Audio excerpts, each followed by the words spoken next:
and welcome back to my allotment. I've just started actually without you guys today because I've started on the pond because it's completely lost all of its water with the heat and it's been overrun with bindweed. So I've just started with getting that done. But I just want to show you because I've noticed that inside there's a little tiny baby newt and there's also a frog. I'll just turn the camera around to show you.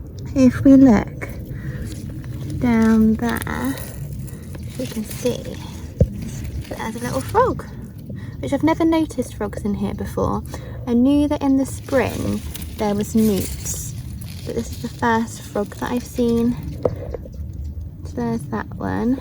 Then on this side, I don't know if it's still there, there's a little teeny tiny baby newt that was slipping around just there, which as well I thought the newts had left now because I thought they just came in spring and then left until the following spring to breed again, but no, it looks like there's still life in here. So I'm just sorting it out. I'm just getting rid of the bindweed and putting up some things that have gone a bit wild, and we're going to fill it back up with some water.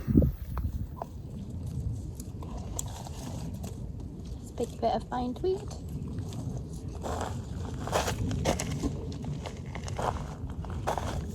I think a lot of what's grown in here as well is sort of like grass. I think this is a plant, but all this is just grass because there's a little gap. So the pond was here already when I got the plot, and also I put membrane over most of the plot, but I just put membrane around the pond. So there's little gaps around the pond where there's no membrane, which I think is where all this bindweed and grass gets through.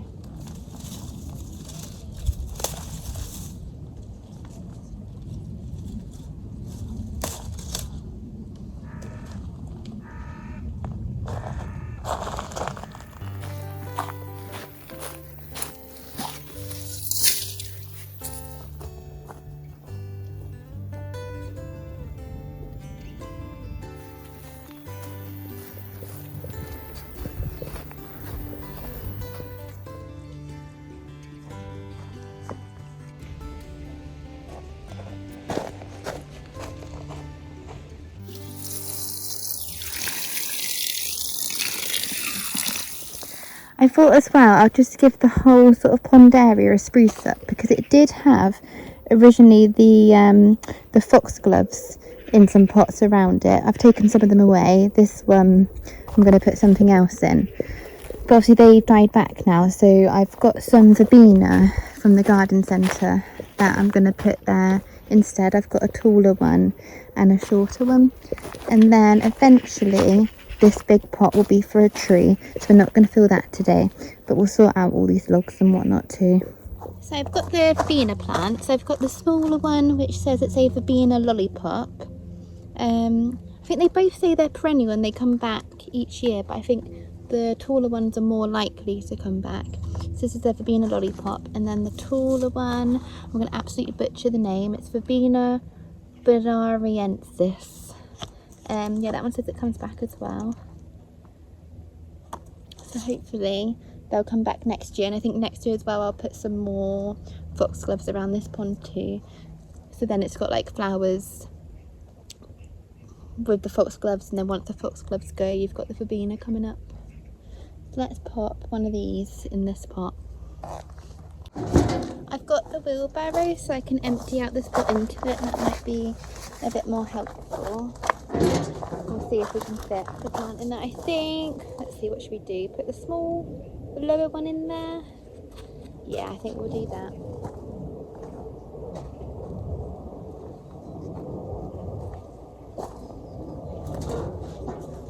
The soil is so dry because obviously because these foxgloves, they've been dyed back for quite a while, so I haven't watered them in so long. So this soil is solid.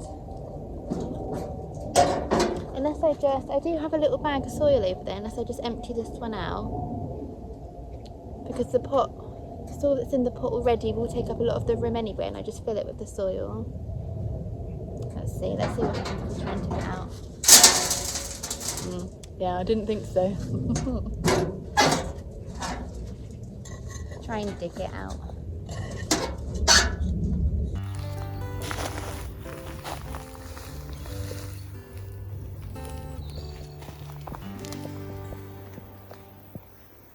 Okay, so I've now got the first verbena, the verbena lollipop in its pot.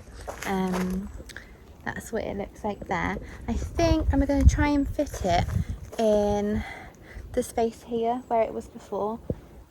But I can't remember if I think I must have had a little pot there before as well, but there was a bit of a gap. So I think one of those, a little pot of foxgloves there as well. But we'll see if we give it a little bit of a move around. We'll see how it looks.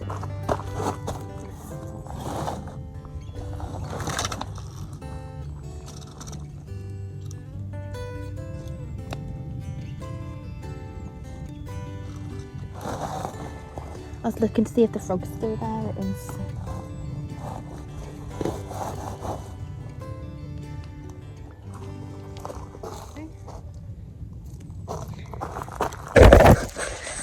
So that's that verbena now in place there. I feel like the other one, I feel like it's got to go over there somewhere so it can stand like behind it. Because this one's a lot taller. Can you see it? This one's a lot taller.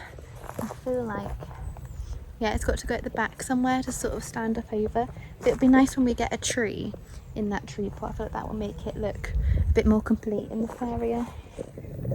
I've changed my mind, as I do about 100 times down on this allotment. I've just moved this little lobelia from the patio area to here because I thought that looked quite nice, having like a nice smaller pot there. And I haven't planted this in here, but I'm going to pop this into like a small pot and just leave that in there like that, because I think that looks quite nice actually, having something in that pot for now, so it's not just like an empty pot. And I'm just going to rejig all of this to go maybe more around this side instead, to have like a nice wooded area there. But this water, it should go, because I've only recently just filled it up, so it should go a bit clearer soon.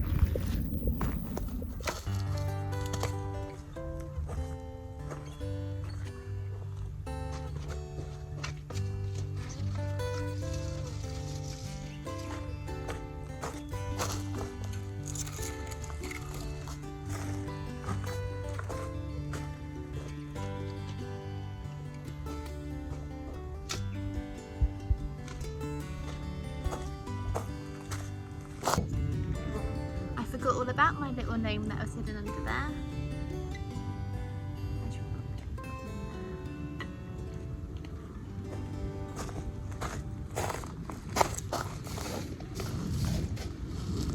Oh, the wood from around it moved from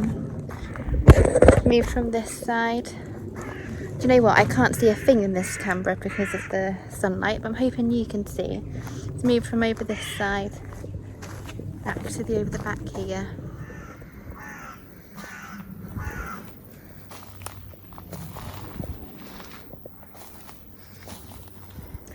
I have got this little, like, it's a solar powered, so you can hear it trying to go now because of the sun, solar powered pump that I might pop back in.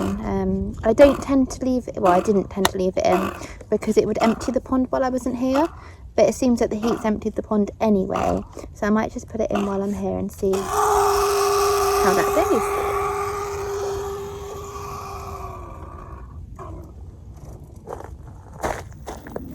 There we go, it's trying its best in there to get going. But this is what the pond looks like now, and I think we'll leave it as that.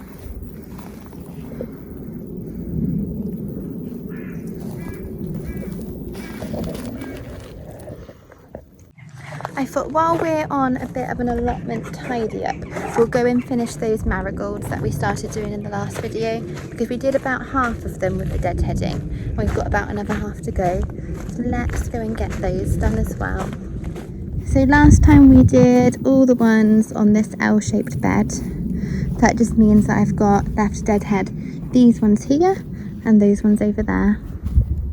I thought whilst I'm sat down doing this, I thought I would talk about plans for my plot for next year. So obviously at the moment I've still got 4 empty beds, and obviously for next year I want to fill up those. The bit next to the shed, I'll show you all this in the July allotment tour. The bit next to the shed, ideally I want to get rid of all the wood that's there and all the weeds that are there, and put a greenhouse there, or like a polytunnel or something, so that I can grow like seeds down here. because this year as well I was putting out plants too early because I didn't have a greenhouse, and then we had that frost that came quite late in May, so that took out quite a lot, so I had to buy them again. And then I think where I've got the broccolis at the moment, which is in one of the round beds with the 3 round strawberry beds, I think I'm just going to turn all 4 of those beds into strawberry beds, and also the longer rectangle bed that's currently got wood chip in. I think that'll be strawberries as well, because we quite enjoyed the strawberries this year. And then somewhere on the plot I want to put some fruit trees. So we've already got the one that's going to go by the pond, the pot for that one, and I suppose they'll have to go into pots because I've got membrane everywhere, so I can't plant them in the ground. So I'd like some fruit trees. I'd like to grow some raspberries, again somewhere, who knows where, but there's lots of space, I suppose. I mean, I might even be able to fit more than just a greenhouse the other side of the shed, because there's a little bit behind the shed as well. What else could we do next year? I think next year as well I'm going to focus a bit more on like succession sowing, because this year we grew, for example, loads of radishes, but they all came all in one go, and then that's the radishes done. And that was sort of the same with the broccoli and the cauliflower as well. That sort of came and it went.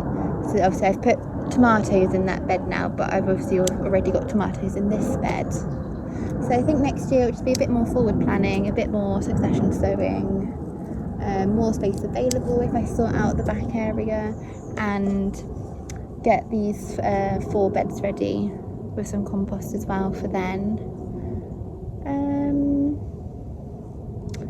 One thing that I probably won't grow though is cauliflower. I think I'll definitely do the broccoli next year, but I just don't think I'll do cauliflower again, just because it got so many bugs on it, and I know I could change and put mesh instead, but it also just turned yellow really quickly. I think we just enjoyed the broccoli a bit more. I'm interested to see though how the Brussels sprouts are going to turn out, because I think they take quite long to grow, so they're still growing even though they were planted at the same time as all the broccoli and the cauliflower. I've still got the cabbages to go as well. There's one that's got quite a bit of a head on it now. It's quite a small head, but I think I'm going to take it this weekend anyway, because if I've learned anything so far with brassicas is that sometimes you do need to pick them a bit early, otherwise they just go bad. But also we've got some family round this weekend, and I would like to make a coleslaw and take some of the carrots for that as well.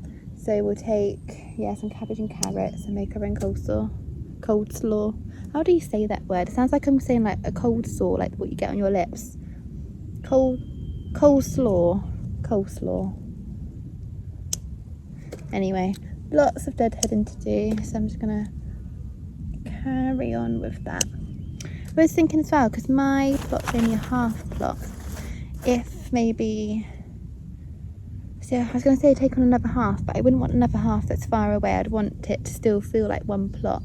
So maybe if the plot behind me or in front of me became available at any point, I might consider taking that on, but we'd have to get my plot all sorted and whatnot first, with all the beds to be done before I take on too many jobs.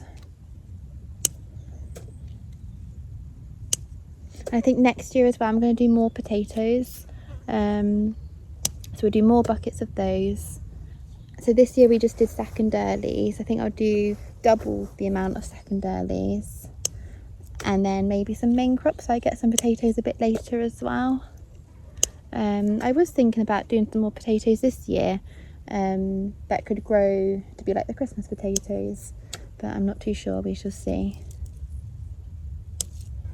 So I chopped off loads and loads of marigold deadheads there, so I'm going to go and pop those in the compost heap. Then I think I'll end this video here, just a quick one today, giving the pond a bit of a tidy up and the front of the allotment a bit of a tidy up, because I'm just about now, because it's the 31st of July and I've not yet done my July allotment tour, so I'm going to film that right now, and that video is going to go up immediately after this video goes up on the channel. So if you're watching this one, it means there's another one for you to watch as well. So hopefully I'll see you over in that video, and I'll see you next time. Bye.